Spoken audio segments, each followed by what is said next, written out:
Welcome in. If you haven't seen this movie, you probably shouldn't be here, but with that said, let's review Taken. I do have a particular set of spoilers. Liam Neeson plays Brian Mills, a former, CIA operative, something like that, and highly trained. Maggie Grace plays Kim Mills, his daughter, and Famke Johnson plays Lenore, Brian Mills' ex. This was the second movie from the director Pierre Morel. He did B-13 before this, which I've never even heard of, but I need to check it out now. And then he did From Paris with Love right after this. Not right after, but kind of. And he's worked with Liam Neeson a couple other times since Taken. And I don't think they've been on Taken sequels. I think they've been on other projects, not even related to the. This movie was written by Luc Besson, who has also written Leon the Professional, which is a phenomenal movie from 1994. That actually has a very fatherly-daughterly relationship focus in the movie, just like Taken does. Liam Neeson thought that this movie was going to bomb. It was a smash hit instead. Plus, it reshaped his whole on-screen persona and image to now action hero, which he has been now since 2008. I love that Jeff Bridges was originally cast as Brian Mills. I didn't know that, but he was.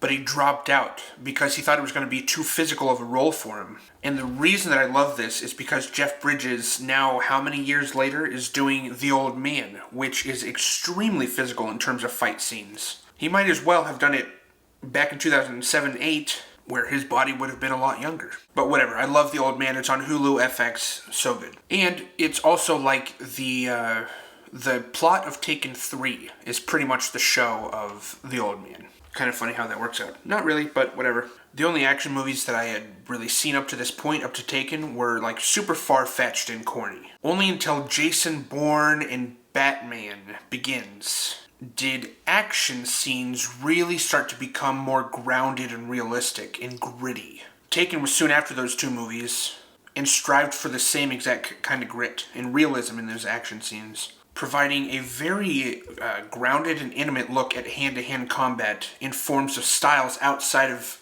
karate or kung fu. They mostly use Krav Maga in this movie, with a blend of a few other defense or attacking fighting styles involved. We open up our movie on a home video. It's a recording of the Brian Mills family, and his daughter Kim, played by Maggie Grace. It's her birthday, and she's 5 years old. Blowing out a candle, Brian wakes up.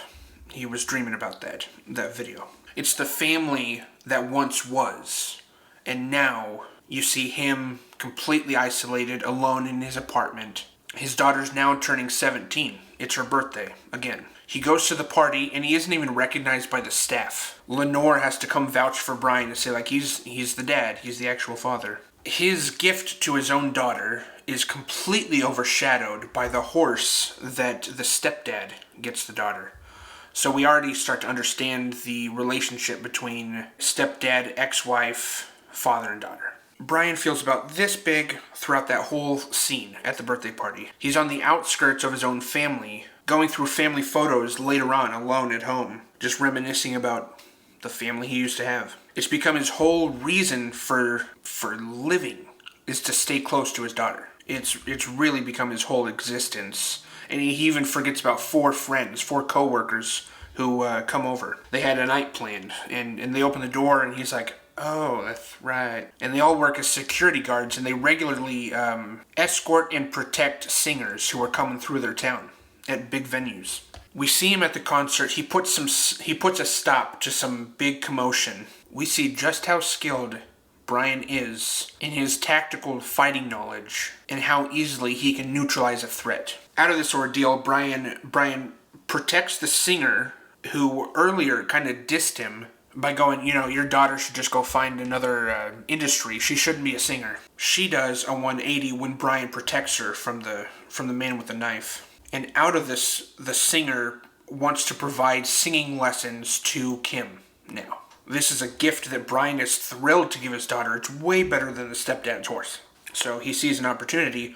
He goes to lunch with his daughter, thinking that it's just going to be the two of them, but he's duped. He's even pressured into authorizing a trip for his daughter to take because she's not 18 yet. So her and a friend are going to take this trip, and Lenore is there, pressuring the whole situation. This trip is going to be overseas, too. With his years in the service, I can only imagine the fears that overwhelm him based on what he has seen overseas, fearing that his daughter could end up being the same exact thing. He's especially pissed when he finds out that his daughter is not only just taking a trip, she's touring Europe with a band. He has zero control over his daughter's safety once she leaves and goes overseas. That terrifies him. He's too gullible and he's too trusting of his daughter and his ex-wife. They withhold certain information from him because they know that would certify a no in his mind. When he finds out that they've lied, he confronts them. But then they confront him about this air of dishonesty that he creates. Between the three of them, their tiptoeing around him is sneaky but somewhat valid. He wonders if he needs to let go of that leash a little bit on his daughter, because he's maybe getting the sense that he's turning into a helicopter parent, and he doesn't want to be that. Right away, everything that Brian Mills feared happens. His daughter and his daughter's friends' lives have been put in immediate danger when they step out of the cab from the airport. They're approached by some handsome dude that wants to take their picture and share a cab with them. Their first stop is the apartment that the two girls are staying, and so he obviously knows where they're staying now. He immediately, once they leave, he pretends like he's getting back in the cab, but he doesn't. He just phones somebody, and we're like, who is he calling?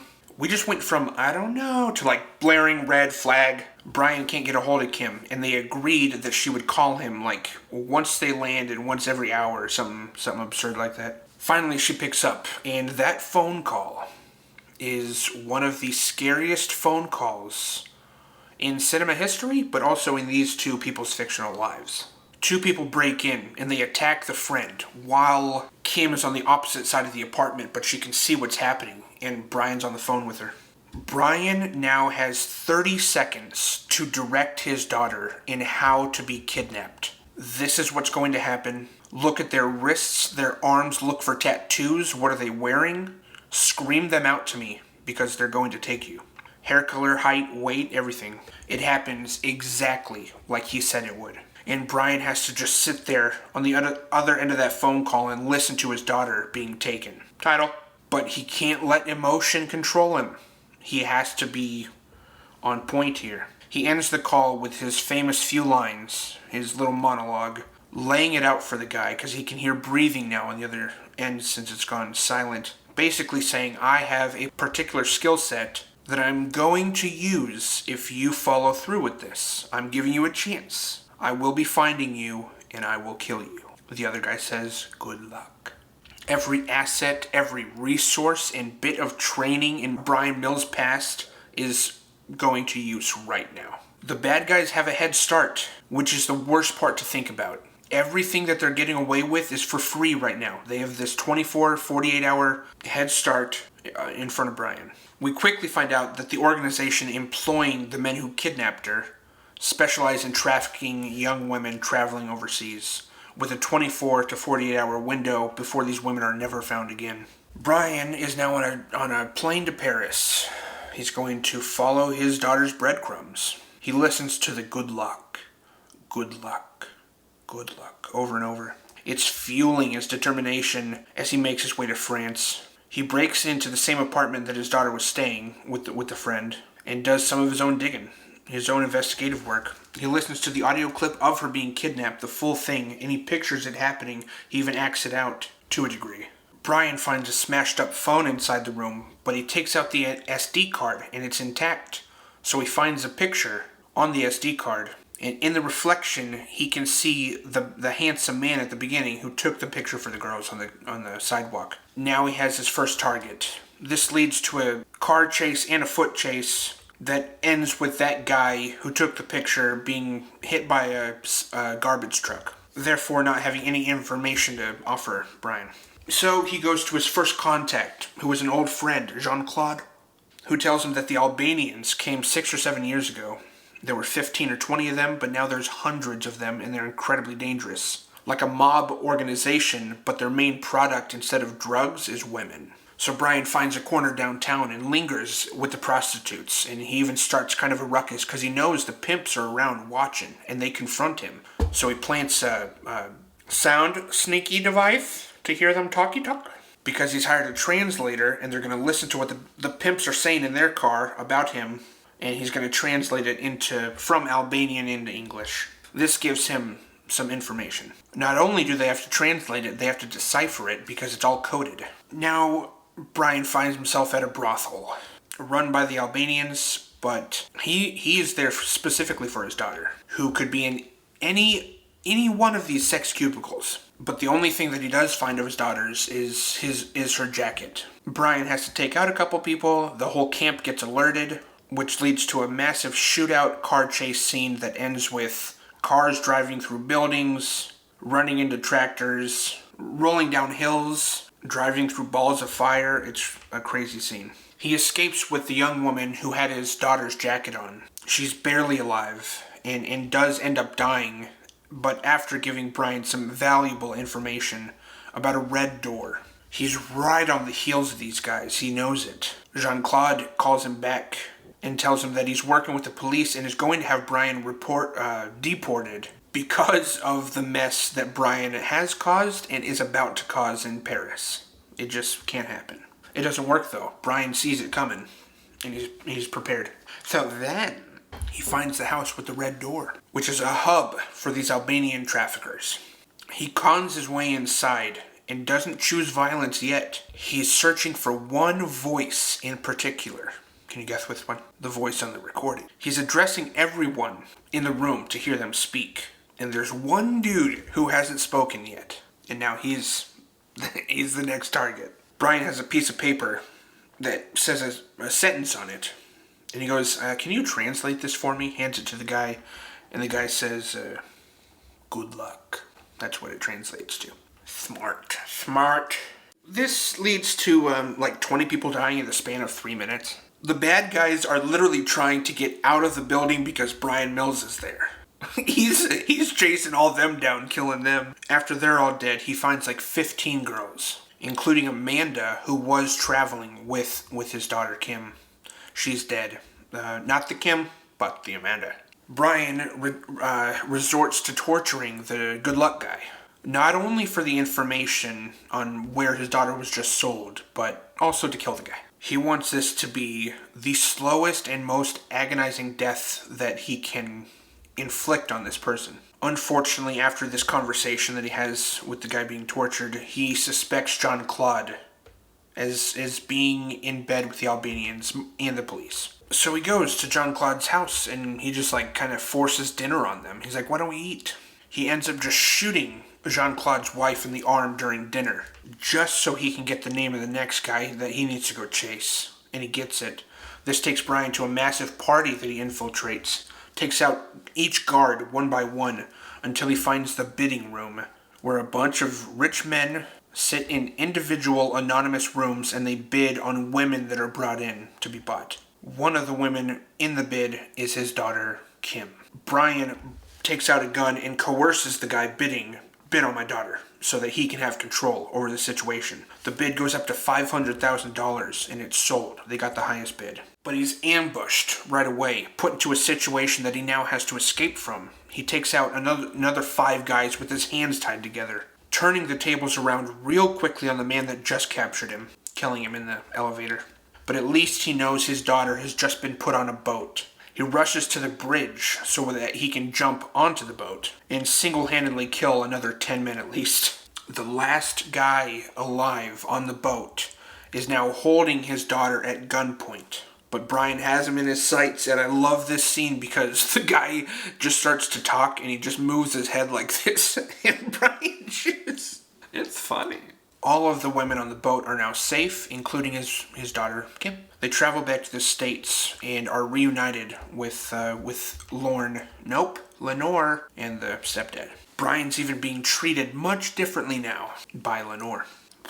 His daughter, Kim, even has the same newfound appreciation for her father's wisdom. So Brian even connects Kim with the singer from the beginning of the movie, gives her singing classes. He's really happy to be able to provide this gift for his daughter and be rewarded himself for his protective efforts over these 2 women, the singer and the daughter. This movie has way more heart than any other action movie before it. even a lot more than its own sequels had. Liam Neeson was already middle-aged when he took on this role, and he even performed most of his own stunts. He's always portrayed as wholehearted and pure in his intent, and nobody's going to stop him from rescuing his daughter. This movie did get a lot of crap when it came out because of the focus on the daughter being rescued, as opposed to, like, Brian helping all the women involved.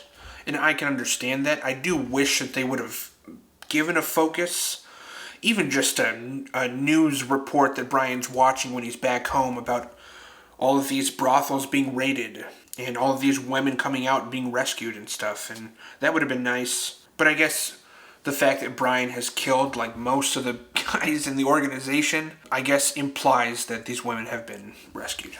But that is pretty much my review. I love this movie. I love that it exposes a reality that women really have to fear nowadays, which is sex trafficking. In my state of Oregon, the cities of Albany down to Eugene are like hubs for sex trafficking. It happens constantly.